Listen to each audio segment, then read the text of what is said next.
되는 건데 왜 잠깐이라도 볼 수가 없는 건데 왜 집에 너무 가져갈 게 너무 많아? 어?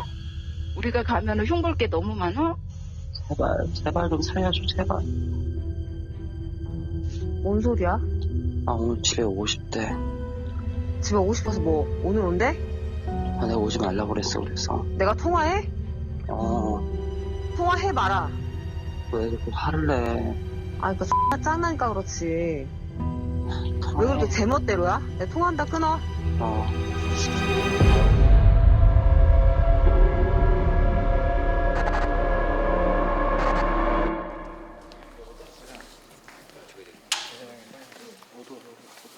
갑니다. 네, 하나, 둘, 셋. 최근에 발생했던 가평 계곡에서 이제 발생했던 지금 소위 이제 피해자는 윤 씨 사건이라고 알려져 있고요. 윤 씨의 이제 사망에 지금 가담한 여러 사람들이 그중에서 주범이 윤 씨와 혼인 신고가 되어 있던 이은혜라는 여성이었습니다. 그래서요, 5년처럼 말 많이 하시고요. 타 방송사에 이제 어떤 사회복지 프로그램의 신청자이기도 했습니다. 그래서 부모님이 이제 장애가 있으시고 그래서 어린 이은혜가 도움을 달라고 요청을 해서 사실은 집을 다 수리를 해줬던 그 프로그램에 나와서 나중에 크면 다른 사람들을 돕는 사람으로 살고 싶다 이렇게 이야기를 했던 어린 친구였고 그 친구가 이제 결국에는 지금 이 끔찍한 사건의 주인공이 되다 보니까 아마도 그렇게 순진했던 어린애가 어찌하여 20년쯤 후에 이렇게 괴물 같은 인간이 될 수가 있느냐 하는 걸 놓고 주목을 받기에 이르게 된 것 같고요.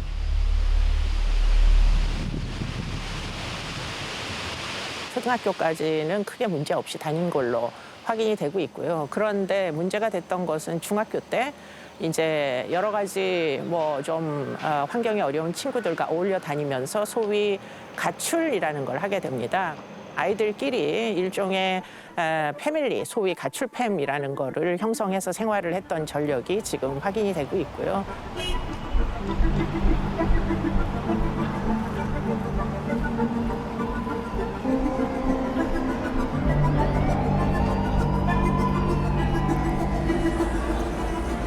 이제 가출 패밀리가 일종의 조직처럼 성장하게 되는 그런 과정을 거칩니다.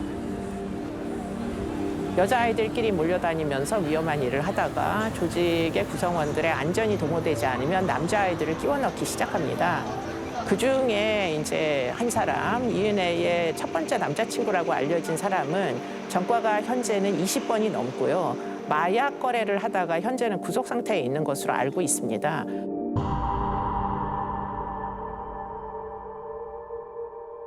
이은혜 사건 관련해서 제가 맡았던 부분들은 이 영상 자체, 증거로 제출된 영상이 조작이 되었는지 안 되었는지 여부였는데요. 차후에 영상 분석을 통해서 이게 영상이 어느 정도 원본이 아니라는 게 입증이 됐습니다.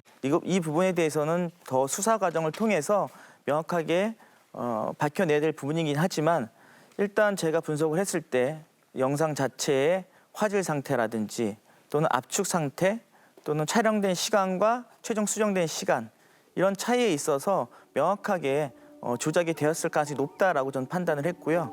그게 이제 뭐 재판에 가서 어떻게 활용될지 모르겠지만 그걸 통해서 이 사건의 진실을 풀어나가는 열쇠가 될 수 있을 거로 생각을 합니다.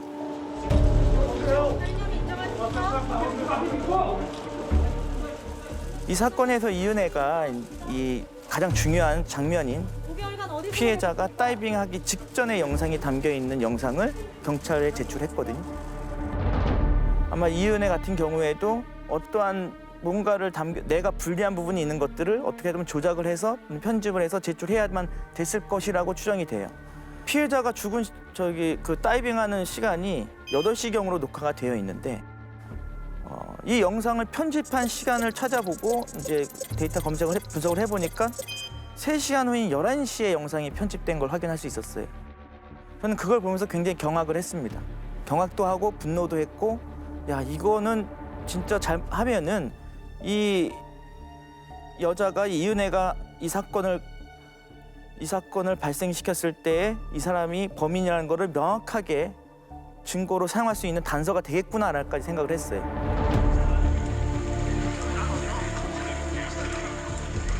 왜냐면 그 누구도 내 남편이 죽었는데 병원에서 죽고 뭐 한 9시, 10시쯤에 사망 선고를 받은 것 같은데요. 그 후 1시간 정도 후에 핸드폰을 열어서 영상을 편집한다. 이거는 일반적인 상식에서는 납득할 수 없는 것들이거든요. 누가 내 남편이 죽었는데 핸드폰을 만질 시간도 없을 거예요. 핸드폰이 있어도 누군가 가지고 있겠죠.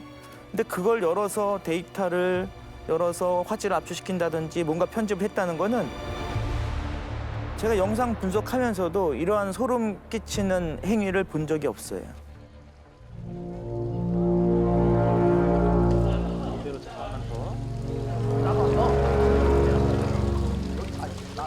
그렇다면 이 이은혜 같은 경우에는 이 수많은 영상 편집 기술 중에 뭘 썼느냐를 찾아봐야 되는데 일단은 화질이 굉장히 압축되어 있었기 때문에 명확하게 뭐 어떤 걸 건드렸는지를 판단하기는 어렵지만 아마도 이 영상에서 다이빙하는 장면 3명이 다이빙하는 장면이 있었는데 딱 다이빙하기 직전 영상까지만 있었다고 한다면은 나머지 다이빙하는 그런 장면들은 분명히 담겨 있을 가능성이 높다.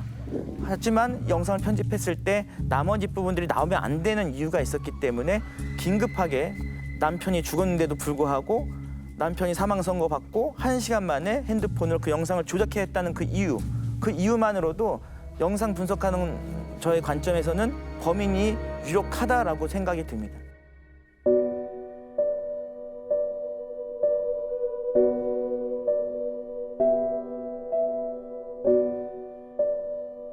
이은혜와 그들의 이제 지금 윤 씨를 희생시키는 과정 중에 그 누구도 윤 씨에 대한 동정심, 일말의 동정심도 느끼지 못했다라는 사실이 정말 사람들을 경악하게 만들었는데요. 계곡에서 윤 씨를 물에 빠뜨리겠다고 여러 번 시도를 하는 와중에 남녀가 여러 명이 있었는데 그 누구도 수영을 못하는 윤 씨를 걱정하는 사람은 단 한 명도 없었다. 심지어는 윤 씨가 물에 빠질지도 몰라서 튜브를 붙잡고 있는 그 고통스러운 모습조차도 사실은 영상으로 기록으로 남겨놓는, 그렇기 때문에 아마도 추정컨대 마지막 순간까지 영상 그 기록이 남아있지 않을까 하는 의혹을 가질 정도로 타인의 고통에 대해서는 일말의 뭐 어떤 동정심 또는 양심의 가책 이런 것들도 전혀 그 확인할 길이 없는 그런 영상들이 지금 증거물로 남아 있는 것들이 굉장히 사람들에게 경악하게 만드는 포인트입니다. 어떻게 사람이 다른 사람의 죽어가는 과정을 이렇게 제3자적 입장에서 전혀 감정적 동요 없이 관찰하고 기록을 남길 수 있느냐. 이건 도대체가 일반인들로선 상상하기가 어려운 잔인한 모습들이고요. 뭐 어릴 때부터 지금 불법 행위로 그야말로 수단과 방법을 가리지 않고 아마도 추정컨대 살인일 개연성이 굉장히 높은 행위까지 범죄력이 진전된 과정을 토대로 반사회적인 인격장애다 이렇게 이제 판단하시는 분들이 꽤 많이 존재하시고요. 거기서 한 발 더 나가서 아마도 사이코패스일 개연성이 굉장히 높다 이런 생각이 드는 이유는 사실은 감정적인 어떤 특이성이 이은혜에게는 존재합니다. 하나, 둘, 셋. 네, 안녕하세요. 저는 동국대학교에서 교수로 재직 중인 김성규라고 합니다. 주로 인간의 문화와 개인의 심리를 영화 작품을 통해서 연구하는 작업을 하고 있고요. 이은혜라는 인물 자체가 저는 사이코패스의 기준에 굉장히 부합한다라고 보고 있거든요. 그 중요한 이유 중에 하나가 이은혜는 공감을 할 수 없는 인간, 그리고 동정은 할 수 있는 인간으로 보여지기 때문입니다. 부인 앞으로 든 모든 보험을 해지하십시오. 이은혜를 얘기하면서 검은 집을 얘기 안 할 수가 없을 것 같은데요. 검은 집에서 등장하는 여자 주인공 신이와 유선 배우가 그 역할을 했었는데 이 신이와라는 인물 자체도 보면은 마치 이은혜처럼 자신과 관련이 있었던 몇 명의 남성을 죽음으로 몰고 감으로써 보험금을 타내는 모습을 보이고 있습니다. 그럼 남편을 죽여주세요. 굉장히 공교롭게도 신이와라는 인물에게는 3명의 남편이 있는 것으로 그려지는데요. 마지막 3번째 남편을 뭐 손목을 절단한다든지 그런 식으로 이걸 사고로 위장해서 보험금을 받는다든지 이런 모습들이 마치 이은혜가 그 여러 3명 이상의 남성들과의 관계 속에서 보험금을 타내려고 했던 모습하고 매우 비슷하게 그려집니다. 그런데 여기서 주목할 만한 점은 신희와 역시도 다른 사람에게 공감을 전혀 느끼지 못하는 인물로서 그려지고 실제로 그 영화 속에서는 심리학과 교수가 등장하는데 심리학과 교수가 사이코패스라는 것을 언급하면서 신희와를 이야기를 하죠. 사이코패스라는 말 들어보셨어요? 사이코패스는 태생적으로 감정적인 능력이 결여돼 있다. 이런 얘기를 하면서 신희와는 적극적으로 자신의 주변의 남성들을 이용해서 보험금을 획책하는 도구로서만 활용한다라고 이야기를 한 장면도 등장합니다. 자살하는 경우 보험금이 나오나요? 검은집이라는 영화 자체가 처음에 이제 개봉했을 때는 굉장히 이런 말도 안 되는 일이 있을 리가 없다라면서 이게 사실 일본 소설 원작이거든요. 그래서 그런 일이 있을 리가 없다 하면서 평점이 굉장히 낮았었는데 최근에 달린 몇몇 리뷰들을 보니까 이것은 실화의 재발견이 아닐까라고 생각될 정도로 이은혜 사건이랑 굉장히 유사하다라는 평가를 또 받으면서 아마 또 다시 재조명을 받게 되지 않을까 하는 작품으로서 볼 수가 있겠습니다. 일반적으로 반사회적인 행위를 반복하는 사람들을 반사회적 성격 장애다 이렇게 이야기를 하는데요. 물론 충동적이고 뭐 어릴 때부터 비행의 전력 이런 것들이 많이 있을 수 있습니다. 그런데 거기서만 끝나는 게 아니라 이은혜는 어릴 때부터 성매매에 노출이 돼서 어른들에 의해서 성착취를 당한 그런 이제 청소년 과정을 청소년기를 거치게 됩니다. 그런 경우에 과연 이 아이가 타인에 대한 이해도 내지는 타인에 대한 동정심이 생길까? 일반적으로 인간은 도덕성, 타인에 대한 그 공감, 동정심이 있어야 사실 도덕적인 존재가 될 수 있어요. 그 사람이 그런 고통스러운 상황에서 어떻게 느낄까, 그 고통이 어떤 것일까를 상상할 수 있어야 인간이 인간다운 사람으로 성장할 수 있습니다. 타인에 대한 어떻게 보면 그 감정, 그 사람이 느끼는 슬픔, 거기서 한 발 더 나가서 생명에 대한 존중, 어떻게 보면 약자에 대한 박의 정신 이런 것들이 이제 결국은 궁극적으로는 내면화가 되는데요. 그 나이가 언제냐? 그게 보통 보면 한 15살에서 한 16살 정도 돼야 도덕적인 판단이라는 게 어느 정도는 완성 단계에 들어선다. 이런 이제 이론들이 많이 있습니다. 그런데 문제는 15살에서 16살 정도 됐을 때 이은혜는 어떤 경험을 했나요? 중학교 때 가출을 해서 결국은 랜덤 채팅 애플리케이션 등으로 결국 어른들에 의해서 길바닥에서 성착취, 성매매 경험을 갖게 되는 거죠.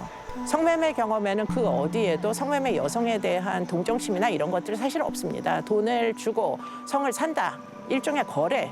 라는 것인데 문제는 그 거래 속에는 인격도 결국 말살되는 것이고 도덕성은 더더욱 말살되는 것이고 거기에 양심의 가책 같은 걸 느껴서는 절대 안 되는 거죠.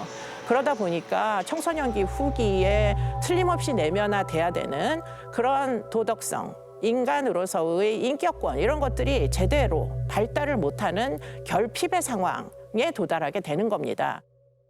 이 보험 사기 같은 경우는 보험사 직원을 얼마나 잘 속이느냐 그것만 가지고도 보험금을 획득할 수가 있는 것이죠. 근데 실제로 거짓말을 연구하는 학자들한테 이런 얘기를 들어보면은 우리가 거짓말의 기술을 알고 있다고 하더라도 그 거짓말을 눈치챌 수 있는 확률은 학자들의 경우에도 10%가 안 된다라고 얘기를 할 정도로 우리가 일상에서 거짓말을 알아채기는 굉장히 어렵습니다.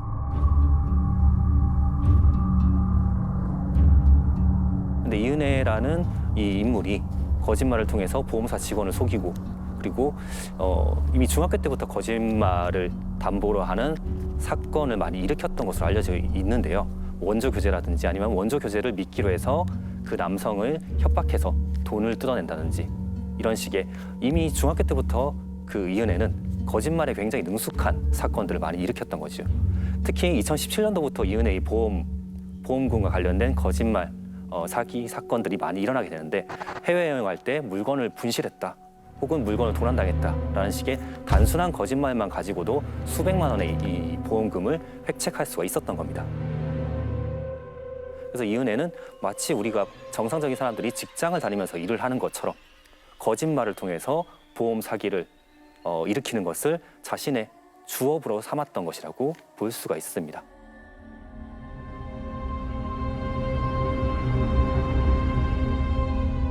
내가 통화해? 통화해봐라. 왜 그렇게 화를 내? 아, 그니까 짱나니까 그렇지. 왜 그렇게 제멋대로야? 내 통화한다 끊어. 이들이 정상적인 부부를 볼 수는 없는 거죠? 어떻게 봐야 될까요? 부부라는 것의 기본적인 개념은 사실은 신뢰입니다. 물론 연애 기간 동안은 사랑이라는 감정이 중요하지만 그러나 이제 혼인을 하고 나면 결국은 신뢰 관계로서 우리가 어떤 가정이라는 걸 유지하는 기본 단위가 사실 되는데요. 문제는 이은혜의 결혼 생활은 전혀 그렇지 않았다. 이은혜는 여러 번의 결혼 시도를 했던 것으로 추정이 됩니다. 그런데 이제 그런 연유는 왜 그럴까 하는 걸 한번 생각을 해보면 아마도 어떤 특정한 조건의 남자를 원했던 것으로 보입니다. 이은혜는 사실은 이 소위 자기가 어울리는 무리와는 전혀 분리될 수가 없는 사람이었어요. 거의 가족관계처럼 10대 때부터 계속 어울려 다니면서 다양한 종류의 불법 행위를 하면서 공범이면서 동시에 친족 같은 그런 관계를 갖고 있었거든요. 그렇기 때문에 그런 조건을 그대로 받아들일 만한 남자가 사실은 찾기가 어려웠을 거예요. 그래서 그전에도 아마 혼인신고를 한 어떤 피해자가 있는데 그 피해자는 지금 이은혜가 지금 동거하는 남자, 소위 이제 내연남이 있다는 사실을 알고 나서는 즉시 혼인관계를 청산한 것으로 그렇게 보고가 되는 사례도 있거든요. 그렇기 때문에 사실은 이은혜는 어떤 특정한 조건을 수용하는 사람을 물색했던 것 같다, 이런 생각이 들고요. 그 수용하는 조건이 뭐였느냐? 아마도 이은혜가 갖고 있는 다양한 이제 어떤 불법 행위와 연관된 관계를 허용하는 사람이어야만 했던 것으로 보입니다. 그런데 이 윤 씨라는 사람이 나타나게 된 거죠. 윤 씨와 어떻게 만났는지는 사실 정확하게 알려져 있지는 않아요. 그런데 추정컨대 아마도 이제 채팅 애플리케이션을 통해 가지고 데이팅 앱 같은 걸 통해 가지고 아마 익명의 남녀가 만날 수 있는 경로를 통해서 온라인 상태에서 만난 다음 이제 데이트를 하기 시작한 것으로 이제 추정이 되는데요. 초기에는 허니문 기간이 있었던 걸로 보입니다. 그런데 문제는 이제 그 기간 동안 이제 이 윤 씨는 경제적으로 거의 털리다시피 합니다. 여보세요? 얘기해. 오빠 지금 지금 줘야 되거든? 200만 원? 응. 내일 주면 안 될까? 안 될 것 같아. 내일 아침까지 줄게. 윤 씨는 정상적으로 대학을 나와서 대기업을 다니고 있던 정상적인 성인 남성이었고 상당한 재산까지 갖고 있던 사람이기 때문에 처음에는 이제 윤 씨와의 관계를 통해 가지고 윤 씨가 가지고 있던 재정적인 여러 가지 금전적인 이득을 노리고 아마도 윤 씨를 현혹을 시켰을 개연성이 굉장히 높고요. 그러다 보니까 지금 윤 씨는 여러 가지 방식으로 이은혜와 이은혜 무리들에게 송금 같은 것들을 해줍니다. 부인하고 인정을 안 하잖아요. 그냥 처벌받고 그냥 처벌받았으면 좋겠다, 그런 생각만 할 뿐이에요. 그래야 저희도 좀 살잖아요. 3년 동안 너무 힘들었어요. 방송에 다뤄지는 내용을 보면 너무 인간적으로 하지 말아야 될 부분을 많이 했어요, 사실. 그러니까 인정할 건 인정하고 그에 맞는 대가를 치렀으면 좋겠다, 이제 그런 생각뿐인 거죠. 돈을 많이 보내주고 그것이 일부가 보험금으로 이제 결국 가입이 되기도 하고 이런 과정들이 언론에 이제 보도가 되고 있고요. 그런 와중에 보면 지금 공범으로 알려진 조연수라는 사람까지 이제 등장을 하는 것들을 알 수가 있습니다.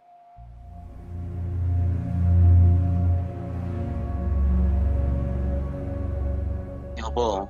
오빠 나 현수 만났어. 잘했어. 나는 가까스로 도착할 수 있을 것 같아. 얼마나 남았어? 하지만 예. 어려워요? 예? 아이고 많이 막히네. 많이 막혀? 뭐 어쩔 수 없지 뭐. 그러면은 도 늦을 것 같고 뭐 현수는 원래 면 일로 넘어오려 그랬대. 근데 지금 다들 시간이 안 되는 것 같아서 그냥 뭐 대부도나 이런 데나 갑시다. 그럼 나 어디로 갈까? 뭐 아니 거기서 우리 지금 항구야. 현수랑 나랑. 보통 사람 같았으면 아마 그 정도 단계에서 혼인관계를 청산했을 개연성이 굉장히 높은데요. 그렇기 때문에 윤 씨의 특수성도 없지 아니하다 이렇게 보는 게 맞을 거고요. 그런 이제 윤 씨의 절박함을 이은혜가 그야말로 100% 이용을 한 것이 이제 추정이 되고요. 윤 씨는 아마도 굉장히 친구가 없었던 건 아니지만 아주 그 여러 사람 이렇게 외향적으로 사귀던 사람은 아니었던 것 같고요. 또 이제 이성관계도 그렇게 많은 사람은 아니었던 것 같습니다. 우리나라에서 최초로 가스라이팅에 기인한 그런 이제 자기살인이라는 혐의가 재판부에서 인정이 될 수 있느냐 여부예요. 전혀 손도 대지 않은 채로 피해자가 자기 발로 물로 뛰어들어서 익사를 합니다. 익사라는 범죄 수법은 다양한 방법을 아마 염두에 두고 연구를 했을 거예요. 이들에게는 보험금이 꼭 필요했기 때문에. 그런데 지금 피해자에게 가장 취약한 방법, 수영을 못한다라는 사실들을 확인할 수 있는 과정이 여러 번 있었고요. 결국은 그 방법을 살해하는 방법으로 선택한 것으로 보입니다. 물론 현재로서는 살인이 인정이 될지 안 될지 모르겠어요. 그런데 어찌되었든지 간에 익사, 물로 뛰어들게 만들었다. 라는 사실이 지금 이제 입증이 되느냐 마느냐 이게 이제 관건으로 보이는데요. 이 사람이 어찌하여 물에 빠지는 걸 뻔히 알면서 그리고는 자기가 수영을 못해서 물에 빠지면 죽을 수도 있다는 걸 뻔히 알면서 자기 발로 뛰어내리느냐 하는 데 있어서 사실은 지금 아마도 공소장에 가스라이팅이라는 용어가 적혀 있는 것으로 확인이 되고 있습니다. 우리 그냥 그만할까? 헤어질까? 이렇게 그렇게 좀 지치더라고. 그냥 근데 여보가 듣고 있다가 그러자 그러면 그럴까? 그러려고 했는데 나도 모르게. 아니 오빠 정말 근데 나 그만 만나고 싶어? 아니 그런 건 아닌데 내 힘들게 해서 미안해. 너무 돈이 없으니까 돈이 너무 없으니까 아니 빚이 너무 많아. 빚도 너무 지금 얼마인지도 모르겠어. 결국 이 가스라이팅이라는 게 대체 뭐냐 하는 부분에 있어서 결국은 이제 손 하나 대지 않고 다른 사람을 지배하는 행위다. 이렇게 이야기를 할 수 있는 거죠. 일종의 정서적인 학대의 한 유형입니다. 그렇기 때문에 이제 사람을 지배를 해서 결국은 그 사람이 평상시에 지배를 당하지 않았을 때는 절대 선택하지 않을 만한 합리적인 그런 선택을 가스라이팅의 상황에 놓이게 되면 결국 어쩔 수 없이 지시에 따라가지고 가스라이터의 부당한 지시를 수용할 수밖에 없는 지경에 이제 빠져들게 되는데요.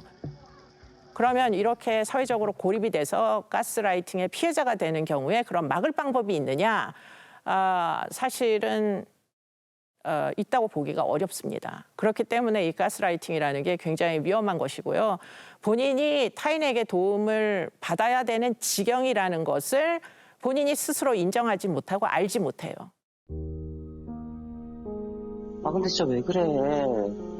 왜 그러면 너 사는 거 어떻게 사는 거 좀 보려고 그러지.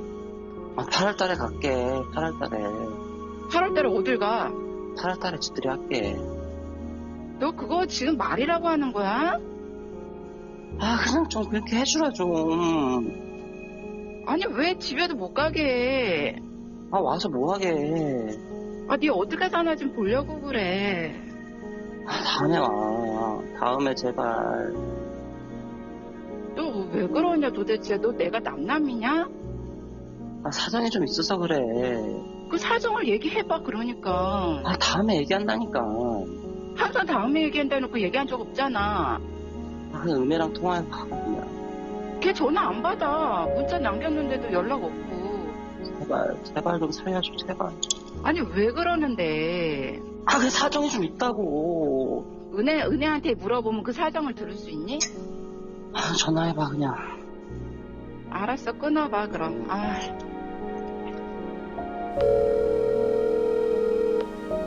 연결이 되지 않아 삐 소리 후 소리샘으로 연결되으며 통화료가 부과됩니다.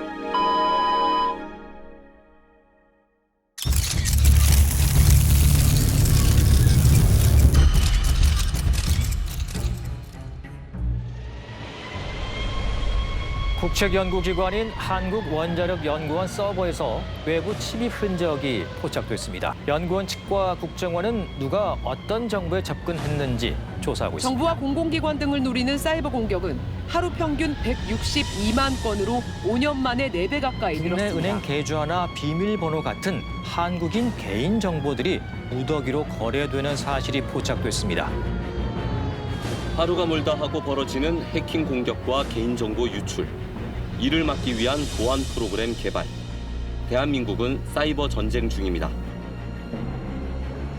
하지만 우리가 가진 백신 방패는 곳곳에서 구멍이 뚫리고 있습니다. 해킹의 대상은 개인정보를 넘어 정부, 공공기관, 기업의 핵심 정보로 확산되고 있습니다. 정보기술 대국이라는 대한민국의 데이터 보안은 안전한 걸까요?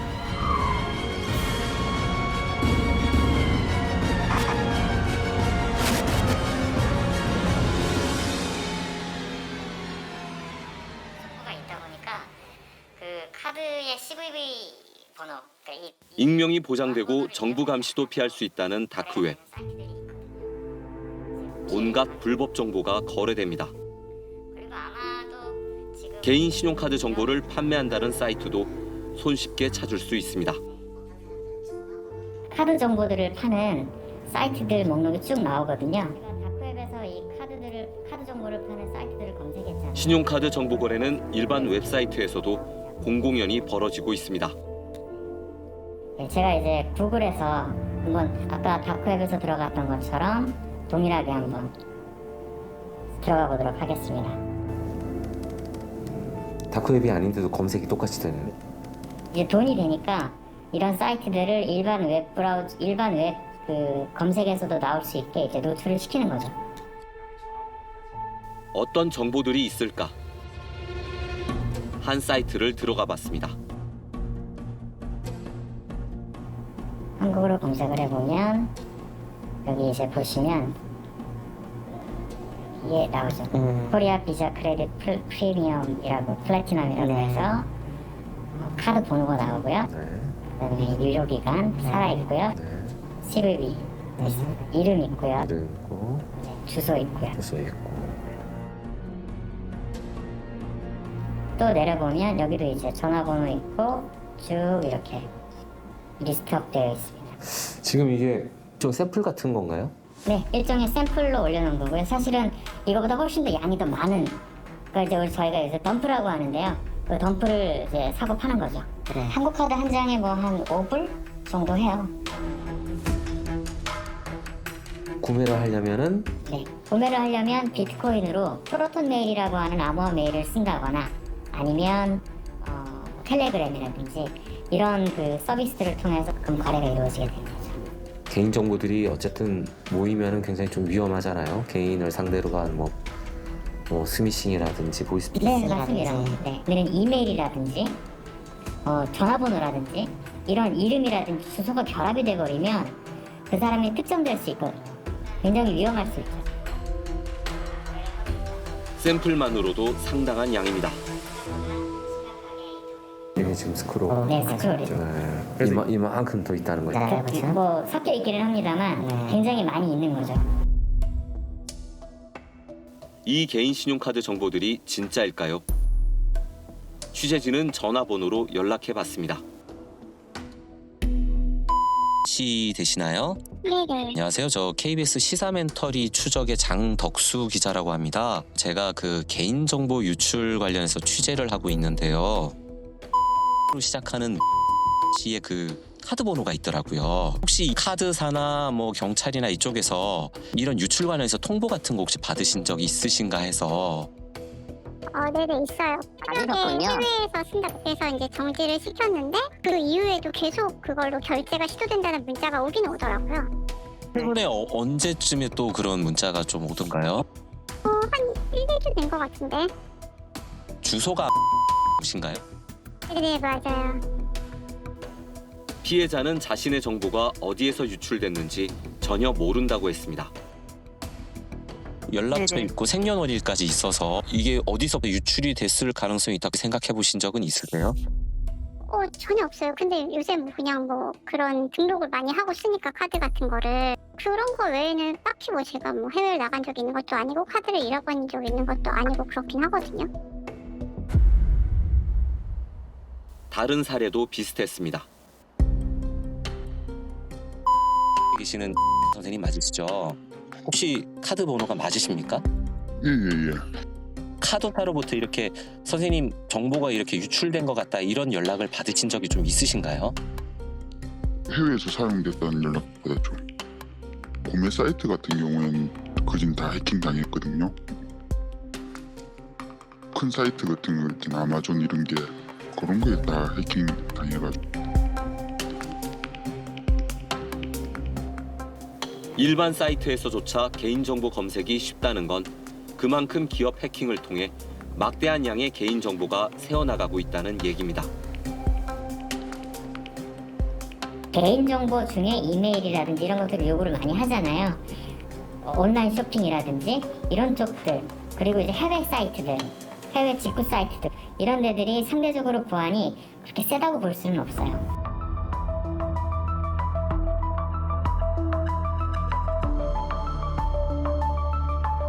실제 공공기관과 기업에서 유출되는 개인정보는 매년 1,000만 건 안팎에 이릅니다.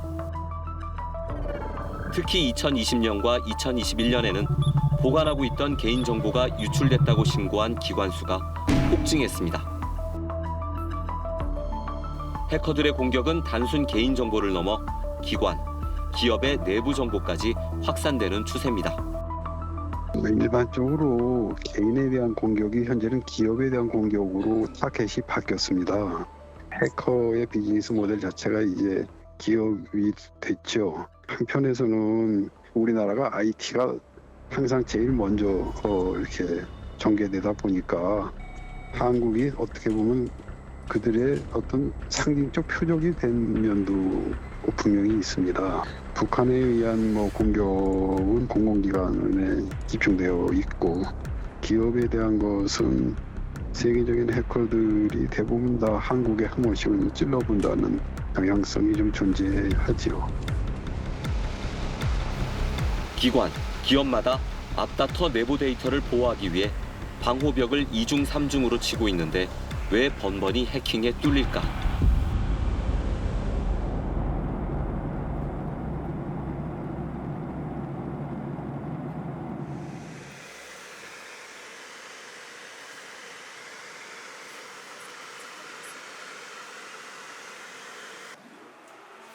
국내 최대 방위산업업체 한국항공우주산업 카이.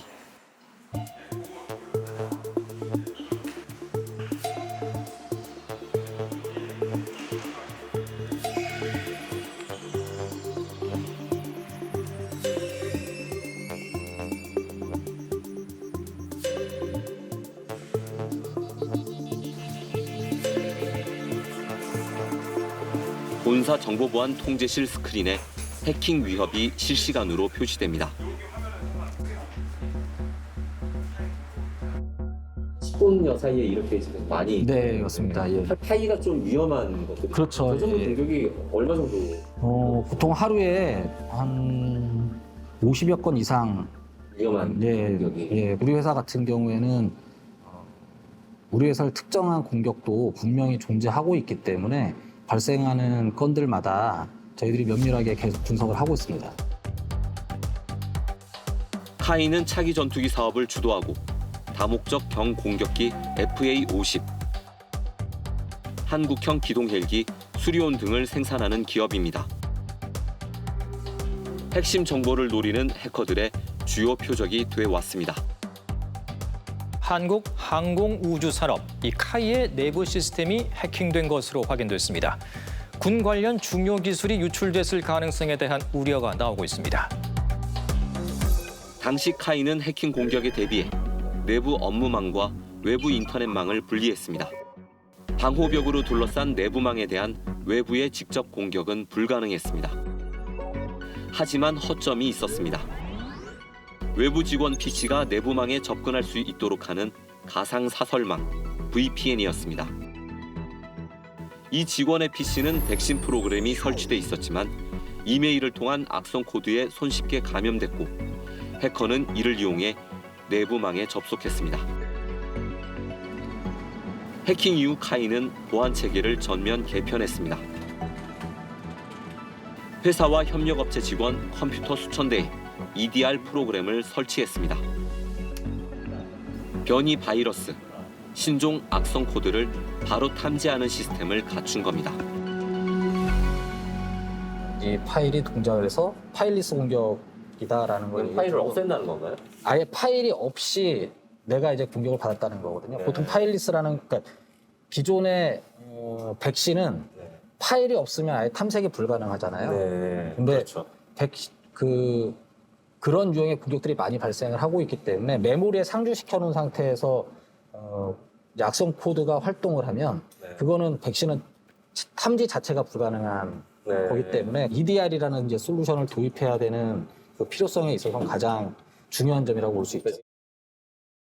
대부분은 인터넷에 있는 그 PC들을 대상으로 공격하는 것이 가장 많은 빈도를 차지하고 있고. 뭐 직원분들이 사용하는 PC 말씀하시는 네, 맞습니다. 예. 가장 저희 산업 현장에서 우려스러운 거는 일단 이메일 주소가 노출되는 거하고 그 이메일 주소에 연계해서 개인 정보가 병합됐을 때 대부분의 사람들이 첨부된 URL이라든지 아니면 악성 코드를 실행시키게 되게 되거든요. 그래서 그 전에 저희가 먼저 필터링할 수 있는 것들을 철저하게 필터링하려고 노력을 하고 있고요. 그 뒤에도 악성 코드가 동작하기 전에 저희들이 방역하고 클린징하는 거에 초점을 좀 맞추고 있습니다.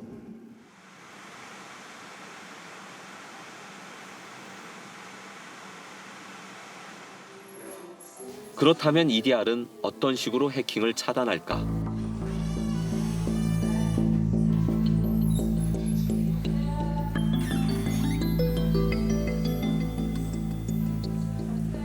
랜섬웨어가 많이 감염되고 그런 이슈가 있잖아요. 그래서 실제로 얘가 랜섬웨어 파일을 감염되는 것을 보여드릴 거고요. 그리고 기존에 아마 대부분 이제 백신은 사용하고 계실 텐데 백신은 이제 시그니처 기반이다 보니까 이게 시그니처 기반이라는 게 뭔가요? 그러니까 이 파일마다 고유값이 가지고 있는데요. 그걸 파일 해시 값이라고 해요. 네.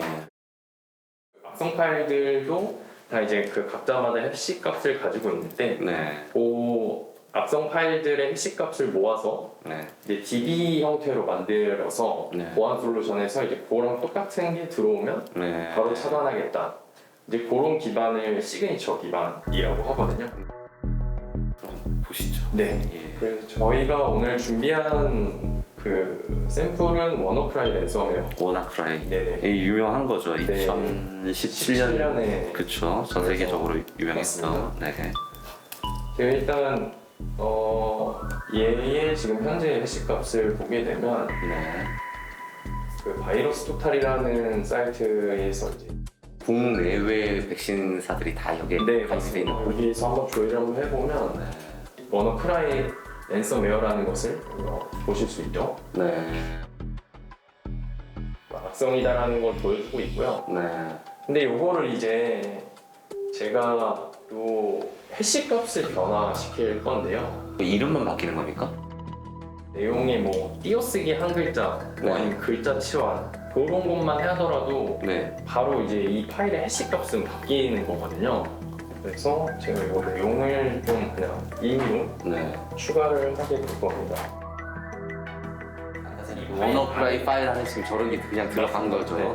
단순하게 이것만 추가해도 지금 해시 값이 바뀐 걸 보실 수 있고요. 이 바뀐 해시 값으로 조회를 하면 지금 현재 아무것도 탐지를 이제 못 하고 있는 이 파일 해시에 대한 정보 자체가 여기 없기 때문에 백신 데이터에서 아예 뭐 조회 자체를 할 수 없는 거죠. 그럼 이거는 사실은 지금 워너크라이 파일인데 어느 백신도 지금 못 잡고 있는 거잖아요. 그렇죠. 그러니까 해시 기반이기 때문에 이 똑같은 해시 값이 있지 않은 이상 뭐 백신에선 잡을 수가 없는 거죠. 그런데 작업 중에 모니터 하단에 계속 경고창이 뜨고 있습니다. 바로 EDR입니다.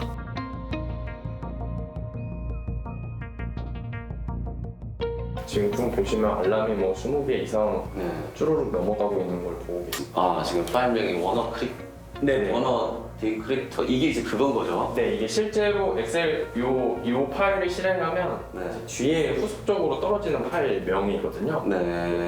그래서 여기 보시면 이제 감염이 실제로 문서들 감염이 되고 랜섬 노트라고 해서 이제 너 바탕화면에 이제 감염됐다. 그리고 실제로 뭐 비트코인 어디로 보내라 라는 식으로 실제 감염된 거를 지금 이 프로그램은 아까 전에 그걸 계속 지금 감염을 캐치하고 있는 상태였던 거죠? 네. 그렇죠? 동적 분석을 한다든지 이 파일을 실제로 실행해서 얘가 이제 1년에 뭐 랜섬웨어 행위를 하는 등의 뭐 이런 악성 행위하는 것 자체를 이제 탐지한다든지 아니면 얘 뭐 AI 학습을 통해서 요 뭐 패턴이라든지 이런 게 좀 다르다 정상 파일과. EDR 프로그램을 설치하면 PC와 같은 단말 단계에서 악성 코드의 위협을 실시간으로 감지해 대응할 수 있다는 겁니다. 특히 한 번 뚫리면 막대한 피해를 입게 되는 랜섬웨어 공격에 대비해 이 EDR 프로그램을 도입하는 기관과 기업들이 늘고 있습니다. 재택근무가 회사에 연결할 수 있는 채널이 되다 보니까 이제 취약점이 회사가 아니라 재택근무자를 통해서 들어갈 수 있는 길이 열렸잖아요. 지난번에 뭐 VPN에 뚫리는 것처럼 이제 그런 일들이 채널이 생기다 보니까 사실은 뭐 공격자 입장에서는 모든 가능한 방법을 찾는 입장이다 보니까 재택근무되면서 확실하게 공격 면이 넓어진 건 사실이죠.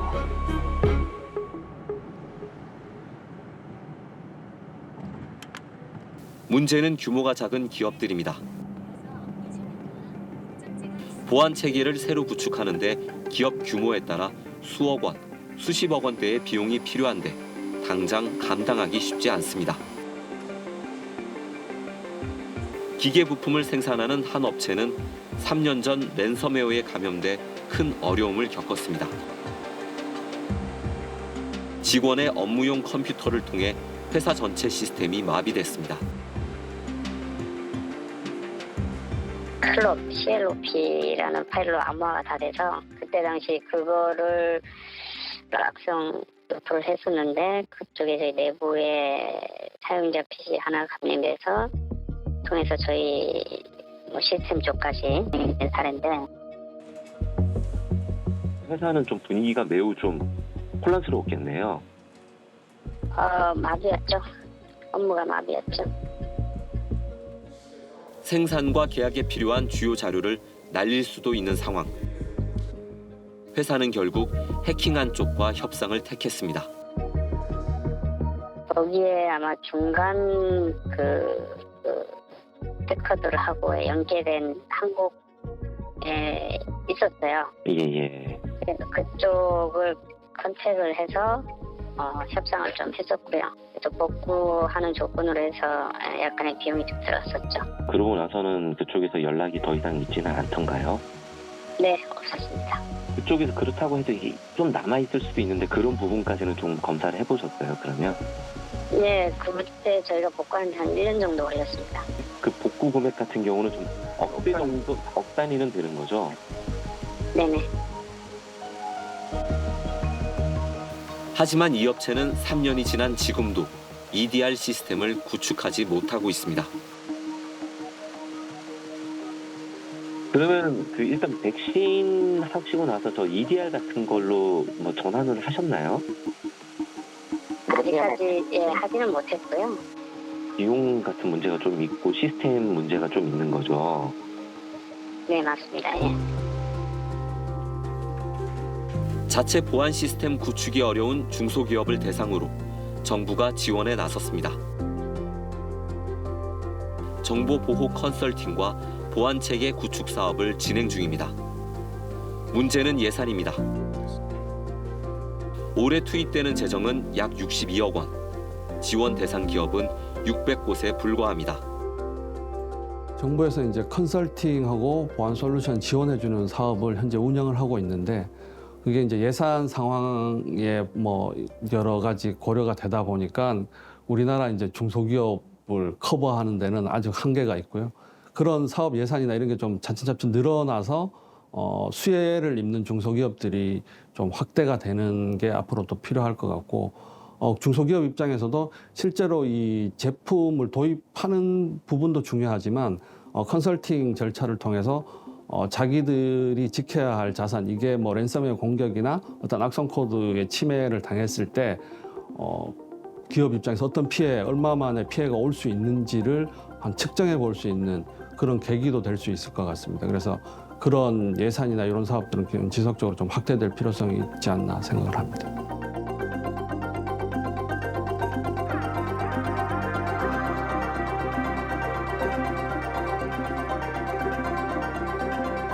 데이터가 곧 경쟁력인 디지털 시대. 개인정보 유출은 국민 안전과 직결되고 반도체와 2차 전지 등 핵심 기술의 유출은 기업과 국가의 경쟁력을 약화시키는 요인입니다. 미국과 중국 등 주요 국가들이 각자 공급망 체계를 구축하느라 치열한 경쟁을 벌이는 상황에서 데이터 보안은 이제 경제 안보의 영역입니다. 지금 이 시간에도 국내 기관과 기업을 대상으로 한 해킹 공격은 계속되고 있습니다.